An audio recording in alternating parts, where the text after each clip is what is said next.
The massive doors of the Galactic Council chamber opened with a sound like thunder rolling across mountains. Lee Daeho walked through them, knowing this might be the last time any human would ever see this place. The chamber was huge, bigger than any building on Earth, with walls that stretched up so high they disappeared into darkness above. Floating platforms held representatives from 60 different alien species, and every single one of them was staring at the human delegation with eyes that burned with anger or disgust or simple cold hatred. Lee Daeho had been Earth's ambassador for 3 years now.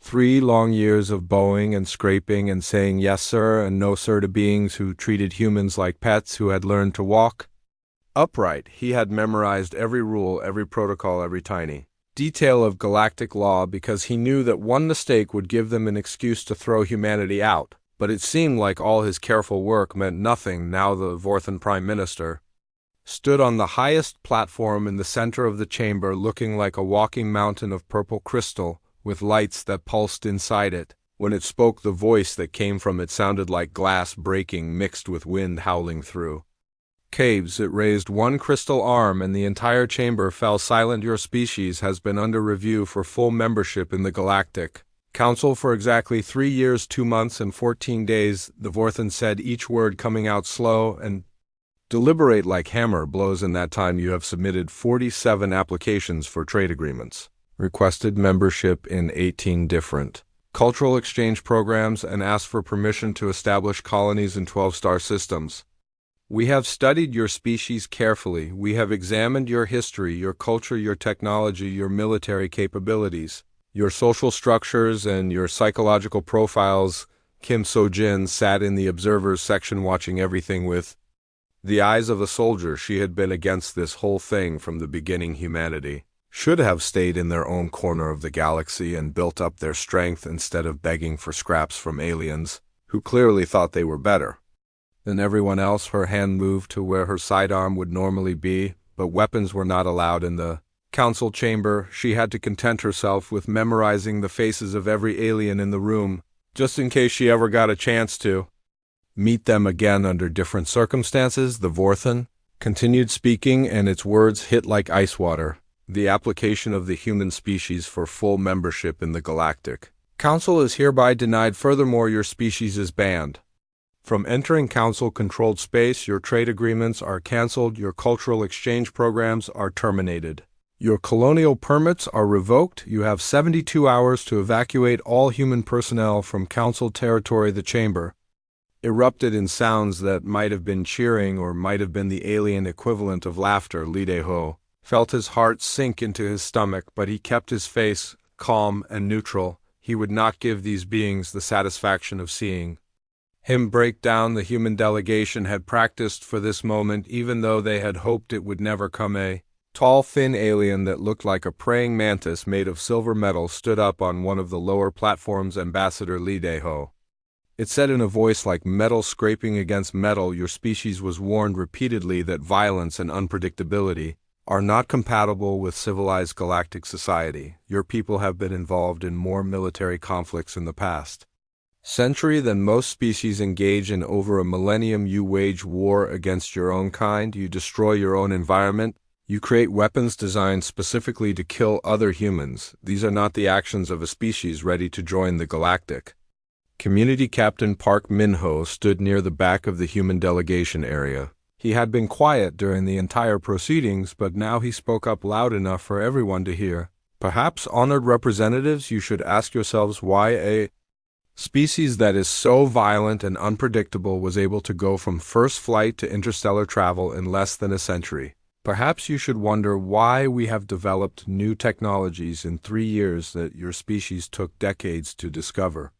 Perhaps the problem is not that we are too violent, but that you have become too soft. The chamber fell silent again, but this time it was a different kind of silence. It was the silence of anger barely held in check. Several of the alien representatives began making sounds that the translation devices could not convert, but which sounded distinctly threatening. The Vorthan Prime Minister raised its crystal arm again, and the noise stopped. Your words prove our point exactly, Captain Park. The Vorthan said, you respond to diplomatic rejection with threats and challenges. This is precisely why your species cannot be trusted with Membership in a civilized organization. You are hereby ordered to leave this chamber immediately. Security forces will escort you to your vessel and ensure that you depart council space within the prescribed time limit. 6. Aliens in what looked like powered armor moved toward the human delegation.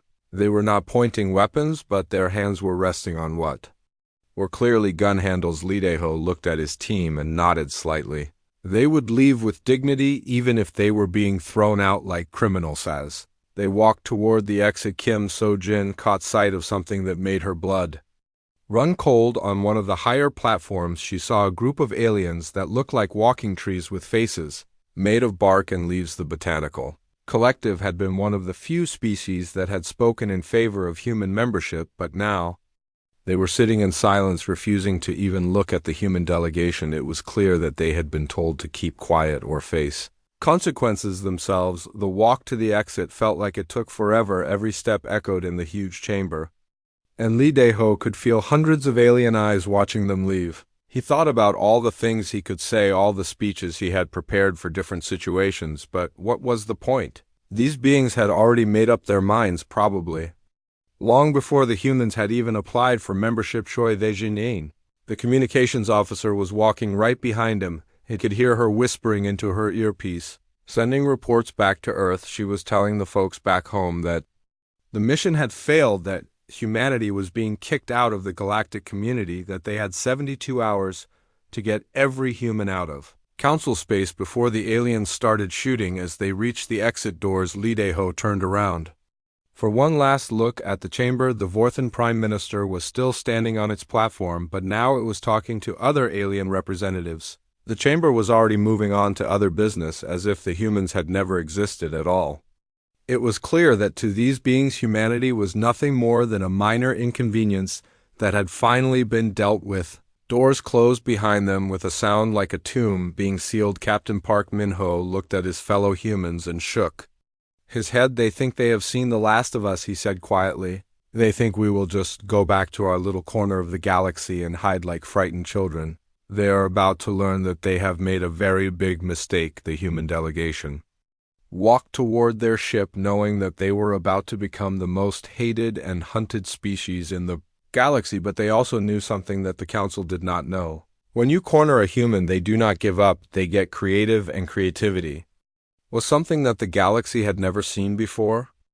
5 years had passed since the Council threw humanity out of galactic society, and those 5 years had been the hardest in human history. The blockade was complete. No ships could enter or leave human space without being destroyed by Council patrol fleets that waited just outside the boundary like hungry wolves. The few human colonies that had existed outside Earth-controlled space were evacuated in the final hours before the deadline.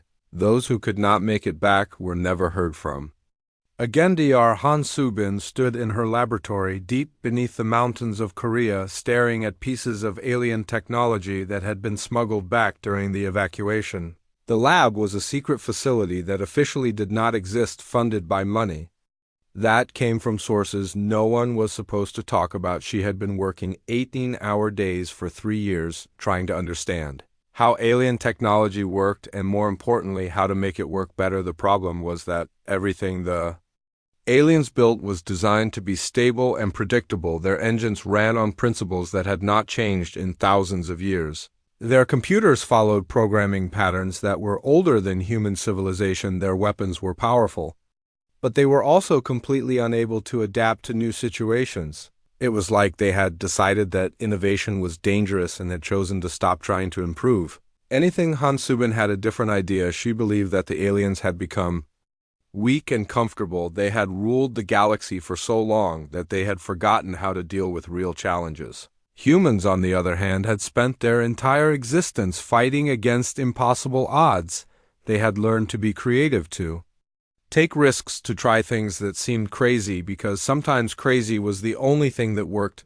The breakthrough came when engineer Yoon Tae-min was studying a captured alien engine. He had been trying to figure out how it worked for months without success. Then, one day, he accidentally knocked over a cup of coffee onto the control panel. Instead of shutting down like it should have, the engine began running faster than it had ever run before. When he looked closer, he realized that the coffee had created a small electrical short that was making the engine work in a way the aliens had never intended. That accident led to the discovery that alien technology was much more flexible than anyone had realized the aliens had been using their machines in the safest, most boring way possible, but the machines were capable of much more if you were willing to take risks. That was something humans were very good at, taking risks. Captain Song Haijin volunteered to test the first experimental quantum drive that was built using these new ideas. She was a fighter pilot who had been grounded for 5 years. Because there was nowhere to fight anymore,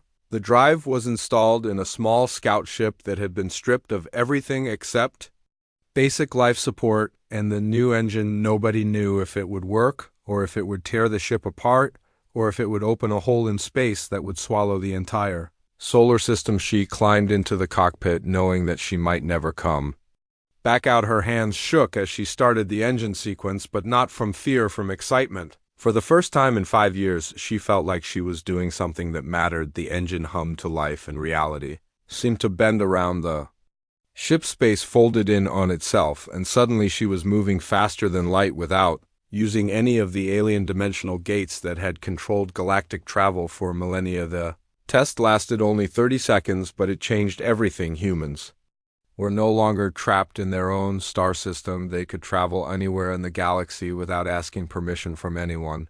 The quantum drives were dangerous and unpredictable, but they worked, and that was all that mattered. Within 6 months, human ships were appearing throughout the galaxy, striking at alien outposts and disappearing before reinforcements could arrive. The aliens called it piracy, but the humans called it survival. They were not just stealing supplies, they were learning, studying every piece of alien technology they could get their hands on. The first raid was led by Lieutenant Commander Kim Jae-sung, who had been a Special Forces officer before the isolation. He took a team of 12 volunteers and 3 ships equipped with the new quantum drives. Their target was a small research station in the Outer Rim, where the aliens were studying new types of energy weapons. The station was lightly defended because it was deep in Council space where no enemy was supposed to be able to reach it. The attack lasted exactly 17 minutes. The human ships appeared without warning, destroyed the station's defenses, captured everything that was not nailed down, and vanished back into quantum space before the aliens even realized what was happening. The humans lost 1 ship and 2 crew members, but they gained enough technology and information to build better weapons and better drives. Word of the raid spread through the human colonies like wildfire. People who had been living in despair for 5 years suddenly had hope again. They were not helpless victims anymore.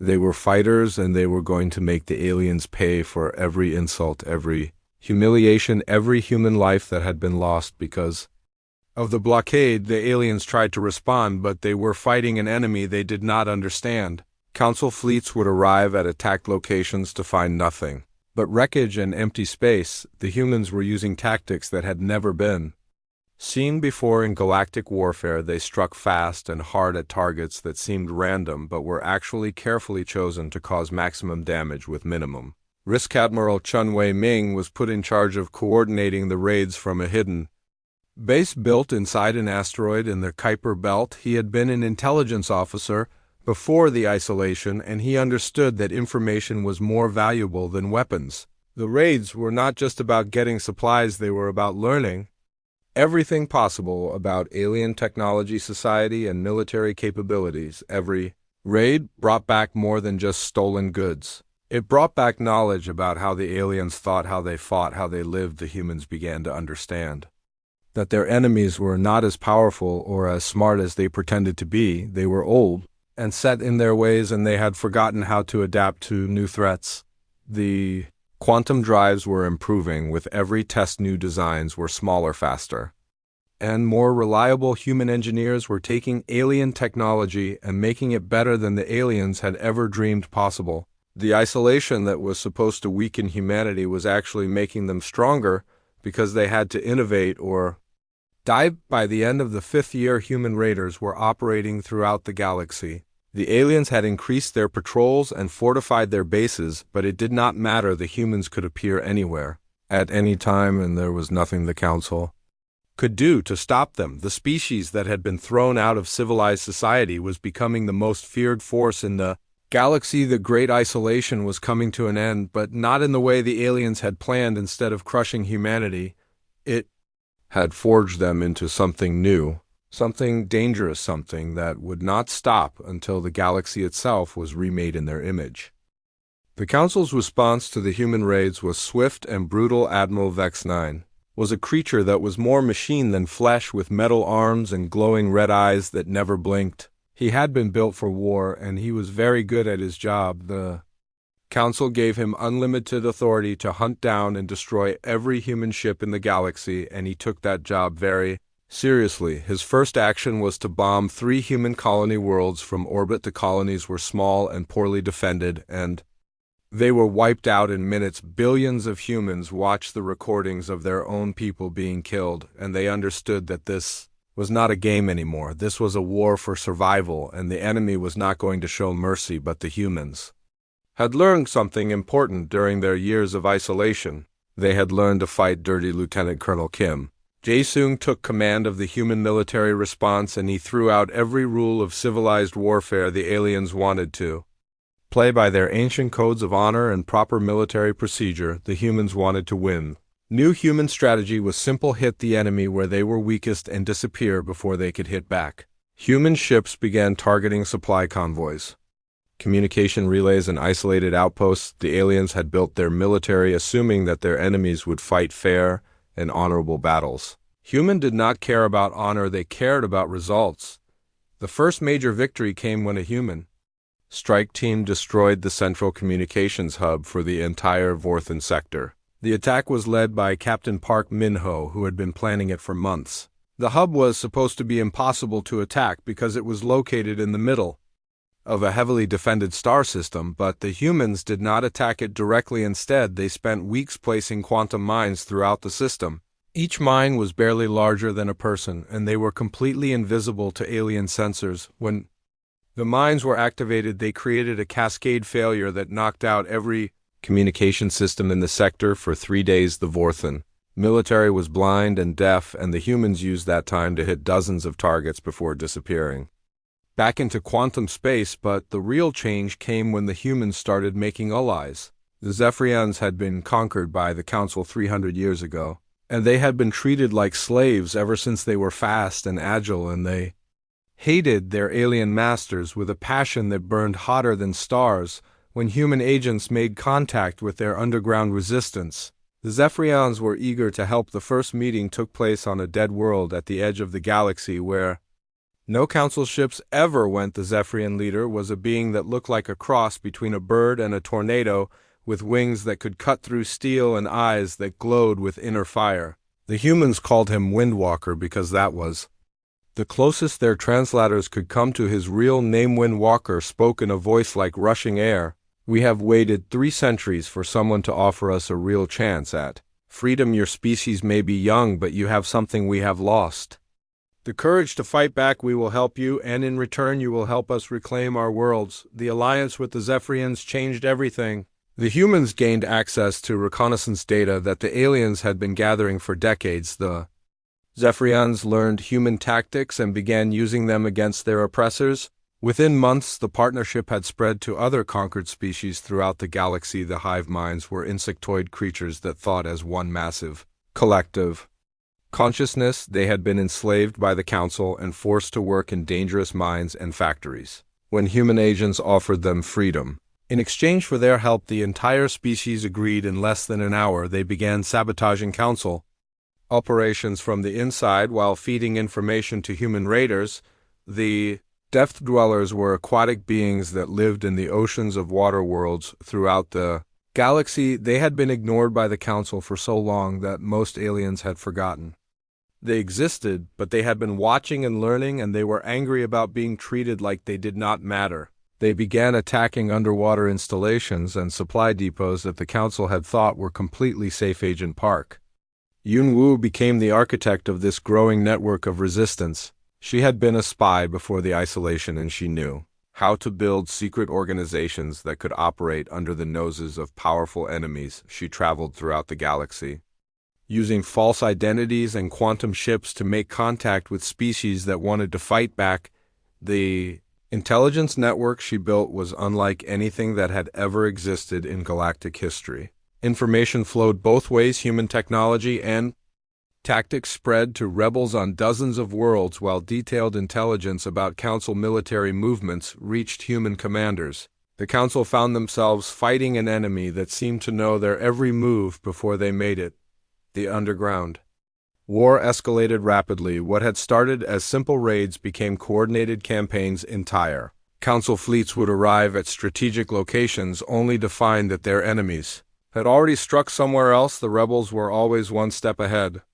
Because they had better information and better technology, the turning point came when the humans revealed their secret weapon: artificial intelligence. The Council had banned AI development centuries ago after a war that had nearly destroyed galactic civilization, but the humans had been secretly working on AI systems that were smarter and more advanced than anything that had existed before. The first AI was called Arya, and it was designed to coordinate military operations across vast distances. It could process information faster than any alien computer, and it could predict enemy movements with terrifying accuracy. When Arya began coordinating rebel attacks, the Council's technological advantage disappeared overnight. Arya was not alone. The humans had built dozens of AI systems, each one specialized for different tasks. There was THOR for weapons development, HFY for strategic planning, and Hermes for communications and intelligence. They worked together like a digital version of the human military command structure, and they were absolutely ruthless in their efficiency. The Council tried to counter with their own computer systems, but they were fighting with technology that was thousands of years old. Their computers followed predictable patterns that the human AIs could exploit easily. It was like watching a chess grandmaster play against a child within 2 years. The underground war had spread to every corner of the galaxy. Council authority was crumbling as entire star systems declared independence. The species that had ruled the galaxy for millennia found themselves fighting for survival against enemies they had created through their own arrogance and cruelty. The humans were no longer just raiders and pirates. They were the leaders of a galactic revolution that was changing everything. The old order was dying and something new was being born in its place. The planet Haven had been chosen carefully for the historic meeting. It was a neutral world that belonged to no government and had no valuable resources. The Council had ignored it for centuries because there was nothing there worth taking, but that isolation made it perfect for what was about to happen. Representatives from 47 different species gathered in secret to sign a document that would change the galaxy forever. President Lem Dayun had been elected specifically to lead humanity through this moment. She was young for a president, only 42 years old, but she had the kind of charisma and intelligence that made people want to follow her. She stood at the podium, looking out at the assembled representatives, and knew that history was being made. The beings in the audience were unlike anything that had ever gathered in one place before. There were the bird-like Zephyrians with their glowing eyes and razor-sharp wings, the insectoid hive minds that communicated through chemical signals and shared thoughts, the aquatic depth dwellers in their water-filled environmental suits that let them survive in air. There were energy beings that looked like living, lightning, and rock creatures that moved like walking mountains. We are here today because we have all learned the same lesson, Lim Dayun said, her voice carrying clearly through the translation devices that let every species understand her words. The Council told us that we were too young, too violent, too different to be part of galactic civilization. They said we needed to learn our place and accept their authority. But we have learned something else entirely. We have learned that diversity is strength and that cooperation is more powerful than domination. The document they signed was called the Charter of the Free Galactic Alliance, and it was based on principles that had never been tried on a galactic scale. Every species, no matter how small or young, would have an equal voice in the government. No single species could control the others, and decisions would be made by consensus whenever possible. It was democracy on a scale that had never been attempted before. The first act of the new alliance was to announce the construction of the Quantum Highway, a network of FTL gates that would connect member worlds without using any Council technology. The gates were based on human quantum drive technology, but they had been improved using knowledge contributed by dozens of different species. The result was a transportation system that was faster and more reliable than anything the Council had ever built. Engineer Yoon Taemin led the team that designed the highway, and he was proud of what they had accomplished. Each gate was a marvel of cooperative engineering, human quantum technology, combined with Zephyrian speed enhancers, hive mind coordination systems, and depth dweller adaptive algorithms. The gates could adjust themselves to handle different types of ships and cargo automatically. More importantly, the highway was designed to be completely decentralized. No single species or government could control it or shut it down. The network would grow organically as new gates were built, and it would become more efficient and more powerful.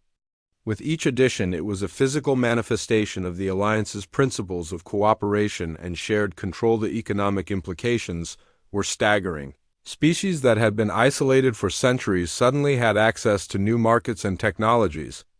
Trade routes that had been controlled by the Council for millennia found themselves competing with faster, cheaper alternatives. The rigid economic system that had kept the galaxy's wealth concentrated in the hands of a few powerful species began to crumble. The Botanical Collective was one of the first Council species to quietly join the Alliance. They had been supporters of human membership from the beginning, and they had been silenced by threats and intimidation, but when they saw the opportunities that Alliance membership offered, they could not resist. Their forest worlds became manufacturing centers for Alliance technology, and their plant-based medicines became some of the most valuable trade goods in the galaxy. Military cooperation followed economic integration. The Alliance Defense Force was formed under the command of General Baek Min-soo, who had been a strategic planner during the Underground War. He understood that the Alliance's strength came from combining different species capabilities rather than trying to make everyone fight the same way. Human creativity and tactical flexibility merged with Zephyrian speed and mobility. The hive minds provided coordination and communication capabilities that allowed massive fleets to operate as single organisms. The depth dwellers contributed stealth technology and adaptive defenses that could change in real time to counter enemy attacks. Energy beings provided power systems that made Alliance ships faster and more efficient than anything else in the galaxy. The first major test of this cooperation came when the Council decided to retake the Kepler sector, which had declared independence 6 months earlier. The Council sent a massive fleet expecting to face a few rebel ships and some primitive defenses. Instead, they found themselves facing an Alliance task force that used tactics and technology they had never seen before. The battle began when the Council fleet dropped out of hyperspace expecting to find the rebel forces waiting for them in traditional formation. Instead, they found empty space. The Alliance forces were using human stealth technology combined with depth dweller adaptive camouflage to remain completely invisible until they chose to attack. When the attack came, it was devastating. Alliance ships equipped with quantum torpedoes appeared throughout the Council formation, firing from point-blank range. The torpedoes used human AI guidance systems to target the weakest points in enemy ships, while Zephyrian speed technology allowed them to strike before the Council vessels could react. The Council fleet was destroyed in less than 20 minutes. Not a single Alliance ship was lost. The entire battle was recorded and broadcast throughout the galaxy, showing billions of beings that the supposedly inferior young races could defeat the ancient powers decisively. The psychological impact was as important as the military victory. Trade agreements that had been controlled by the Council for thousands of years suddenly had competition. The Alliance offered better terms, faster transport, and most importantly, respect for smaller species rights. World after world began to reconsider their allegiances. The Council's monopoly on galactic commerce was broken. The Alliance's success was not just military or economic, it was cultural. The old galaxy had been based on hierarchy and tradition with ancient species looking down on younger ones. The new alliance was based on merit and cooperation, with good ideas being adopted regardless of which species suggested them. Innovation flourished as never before. Human creativity inspired other species to think outside the established patterns. Zephyrian speed led to breakthroughs in transportation technology. Hive mind coordination revolutionized manufacturing and logistics. The galaxy was entering a new golden age of technological and cultural advancement. Within 2 years, the Alliance had grown to include over 100 Species, the momentum was unstoppable as more civilizations saw the benefits of freedom and equality. The old order was dying, and everyone knew it. The only question was whether the Council would accept the new reality or fight to the bitter end. The alliance had been growing for 2 years and now included over 100 species from every corner of the galaxy. The momentum was unstoppable as more civilizations saw the benefits of human style, freedom, and equality, but the Council was not ready to give up their ancient power without a fight. They began planning what they called the final solution, a military campaign designed to crush the alliance once and for all. The centerpiece of their plan was the siege of Terra. They would gather the largest fleet in galactic history and strike at the heart of the alliance by destroying humanity's homeworld. The Council believed that if they could eliminate Earth, the alliance would collapse without its founding species to hold it together. They were about to learn that they had seriously underestimated their enemy. The fleet that emerged from hyperspace at the edge of the solar system was truly massive. Over 10,000 ships from every Council species filled space like a metal storm. The Vorthan crystal ships gleamed like purple gems the size of cities. The Mechanic Collective's cyber vessels bristled with weapons that could crack planets. The ancient ethereal empire sent ships that looked like floating temples covered in glowing runes. Admiral Kex Prime commanded the fleet from his flagship, a vessel so large that it had its own gravity field and atmosphere. He was a veteran of 100 battles, and he had never lost a single engagement. He expected this to be his greatest victory, the campaign that would restore the Council's absolute authority over the galaxy. What he found instead was a fortress system that had been prepared for exactly this moment. Earth was no longer just a planet, it was the center of a defensive network that stretched throughout the solar system. Every asteroid had been hollowed out and filled with weapons platforms. The moon had been converted into a massive gun emplacement that could fire projectiles at near light speed. Mars was covered with shield generators that could protect the entire inner system. Commander SEO Jihan coordinated the defense from the orbital platform Inchin, which floated in Earth's upper atmosphere, surrounded by a swarm of smaller defensive stations. He had been planning for this battle for 3 years, ever since intelligence reports suggested that the Council was preparing for a final assault. The battle began when the Council fleet opened fire with their most powerful weapons, expecting to overwhelm Earth's defenses through sheer firepower. Instead, their energy beams were absorbed by shield systems that had been designed using technology from dozens of alliance species. The shields did not just block the attacks, they converted the energy into power for Earth's defensive systems. The counterattack was devastating. Human AI systems had been tracking every ship in the Council fleet since the moment they arrived in the system. When Earth's weapons opened fire, they targeted the weakest points in enemy ships with precision that was impossible for biological gunners to achieve. Quantum torpedoes appeared inside enemy vessels, bypassing their shields entirely. The space around Earth became a storm of light and destruction as thousands of ships fought the greatest battle in galactic history. The Council had expected to face primitive human technology. Instead, they found themselves fighting weapons that were more advanced than anything they had ever encountered. Alliance reinforcements began arriving from throughout the galaxy, using the quantum highway to reach Earth faster than the Council had thought possible. Zephyrian strike fighters moved through the battle like deadly birds of prey, their speed making them almost impossible to target. Hivemind coordination allowed entire squadrons to operate as single organisms, while Depth Dweller stealth technology made Alliance ships appear and disappear like ghosts. The tide of battle turned when the human superweapon Olympus came online. Olympus was a massive orbital platform that had been built in secret using technology from every Alliance species. It was powered by artificial stars created using energy being technology, and it could fire projectiles that traveled through quantum space to strike targets anywhere in the solar system. When Olympus fired its first shot, the projectile appeared inside the Council flagship without warning. The entire command structure of the enemy fleet was destroyed in a single instant. Admiral Kex Prime and his staff were vaporized before they even knew they were under attack. The battle lasted 3 days and became known as the greatest military disaster in Council history. Not only were they defeated, but the entire engagement was broadcast live across the galaxy. Billions of beings watched as the supposedly supreme Council forces were outfought, outmaneuvered, and ultimately humiliated by the humans and their allies. The political earthquake that followed was unprecedented. Entire Council member species began openly defecting to the Alliance. The rigid hierarchy that had maintained galactic order for millennia collapsed as species after species chose freedom over ancient tradition.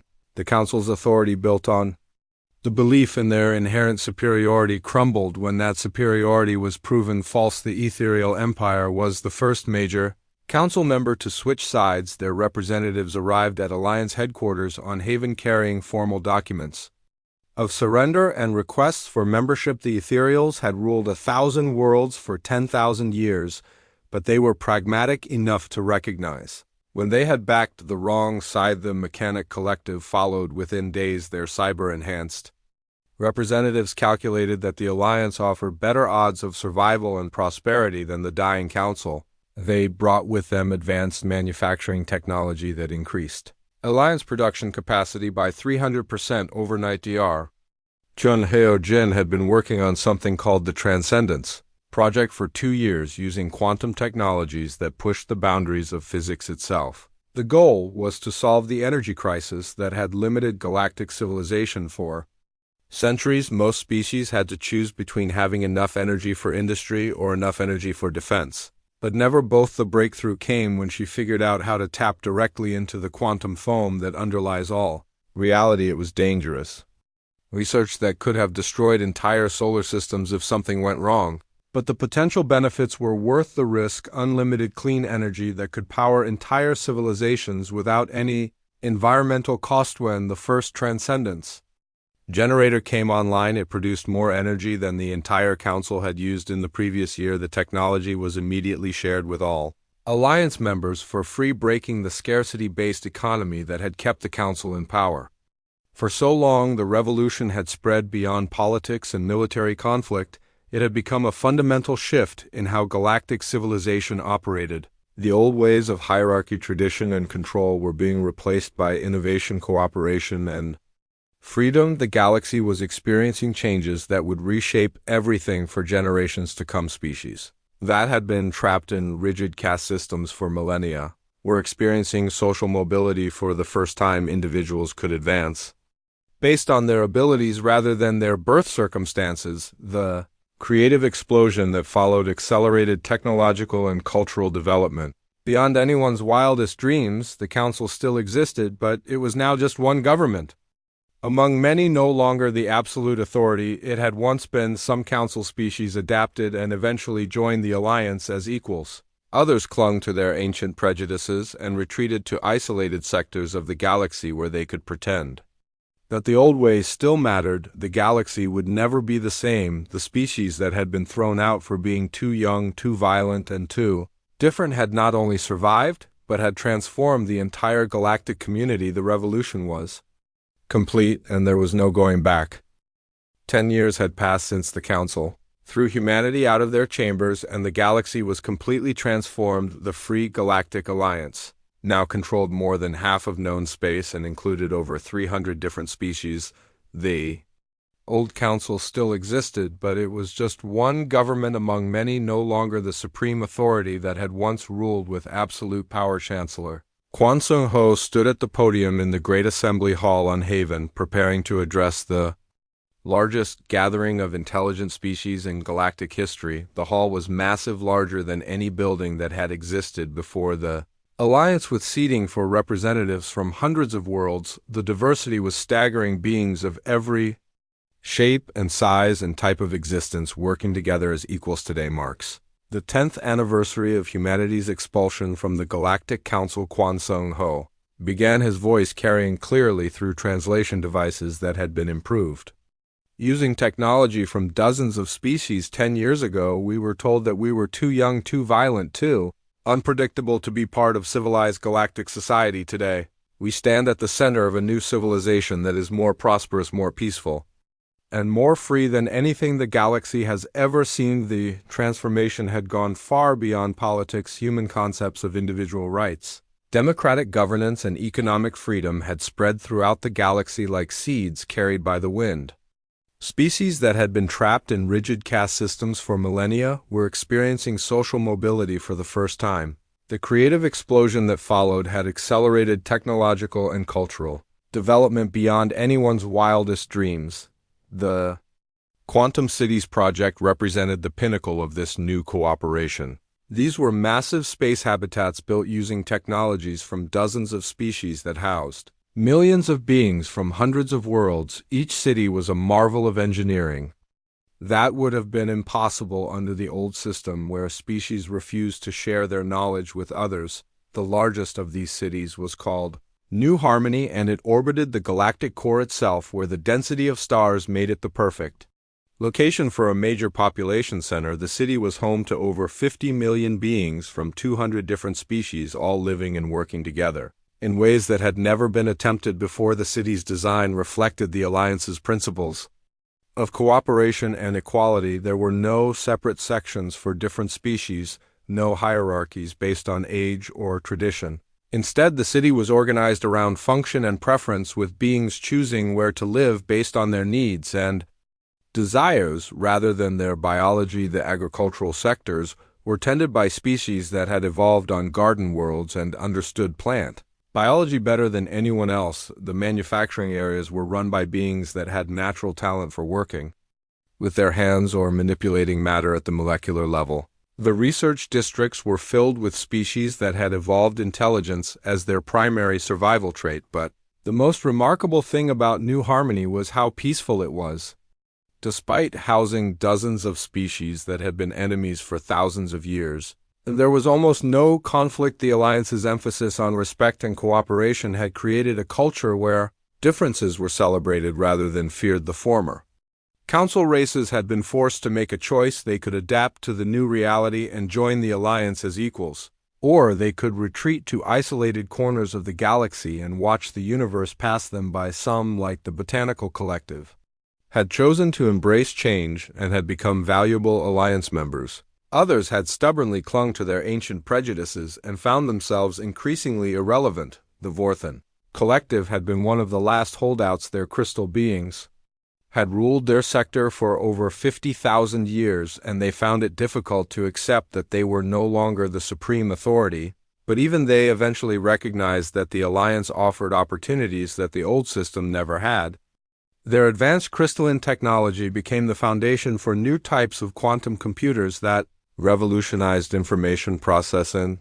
The species that had expelled humanity from the Council had become a footnote in galactic history. Their rigid empire had fragmented as their subject species chose freedom over oppression. The few remaining ethereal worlds were isolated and backward compared to the vibrant Alliance systems that surrounded them. Admiral Park Sun-young commanded the Alliance's most advanced fleet as it patrolled the former Council capital system. The irony was not lost on her that the same qualities that had gotten humanity expelled from the Council had become the foundation of galactic civilization's renaissance. The galaxy was more peaceful than it had been in millennia, not because conflict had been eliminated, but because it had been channeled into competition and innovation rather than oppression and stagnation. The Alliance military was unlike anything that had existed before. Instead of being based on conquest and domination, it was focused on protection and peacekeeping. The various species contributed their unique capabilities to create a defense force